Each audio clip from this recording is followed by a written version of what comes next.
హైదరాబాద్ నగరం నేడు దేశంలోనే టాప్ 10 సిటీలో ఒకటిగా కొనసాగుతుంది. 20 ఏళ్ల క్రితం హైదరాబాద్ని, ప్రస్తుత హైదరాబాద్ని చూస్తే ఇంత సమూలమైన మార్పు ఎలా సాధ్యమని ఆశ్చర్యపోక తప్పదు. హైదరాబాద్ నగరం ఇంత అభివృద్ధి చెందడానికి ప్రధాన కారణం నారా చంద్రబాబు నాయుడు అని అందరూ అంటూ ఉంటారు. హైదరాబాద్ని ఐటీ హబ్గా మార్చాలి అనే ఆయన తపన నిజమే. ఆ విధంగా కృషి చేసి అడుగులు వేసిన విషయం కూడా నిజమే. కానీ చంద్రబాబు ఆకాంక్షని నెరవేర్చింది మాత్రం ప్రస్తుత రాజకీయాల్లో కమెడియన్గా పిలువబడుతున్న కేఏ పాల్.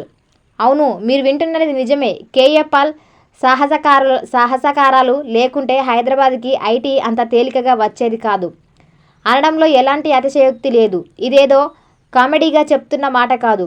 అందుకు వీడియో ఆధారాలు కూడా ఉన్నాయి. అప్పటి అమెరికా ప్రెసిడెంట్ బిల్ క్లింటన్ని మన దేశానికి, అదేవిధంగా మన రాష్ట్రానికి తీసుకొని రావడంలో కేఏ పాల్ చేసిన కృషి సాధారణమైనది కాదు. అందుకు సంబంధించిన వీడియోని మీరు కింద చూడొచ్చు.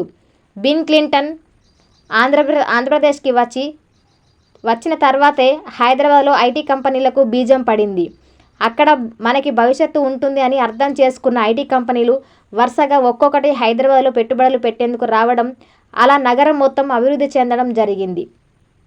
హైదరాబాద్ అంటే ఎంతసేపు చంద్రబాబు పేరుని మాత్రమే చెప్తారు. కానీ దాని వెనుక కృషి చేసిన కేఏ పాల్ పేరుని మాత్రం ఎవరు చెప్పరు. ఆయన ఏమి మాట్లాడినా కామెడీగానే చూస్తారు. కానీ చరిత్ర పుట్టలు తవ్వితే కేఏ పాల్ని చూసి ఎవరైనా వనకాల్సిందే. ప్రపంచ దేశాల్లో ఉన్న ప్రముఖులంతా ఆయన భక్తులు.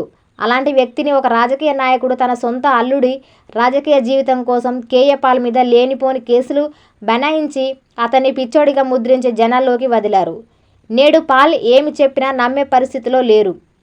ఆయన చెప్పేవి 100% నిజం కాకపోవచ్చు, కానీ అత్యధిక శాతం నిజాలు మాత్రమే ఉంటాయి. ప్రపంచ దేశాల్లో ఉన్న ప్రముఖులంతా ఆయన భక్తులు. అలాంటి వ్యక్తిని ఒక రాజకీయ నాయకుడు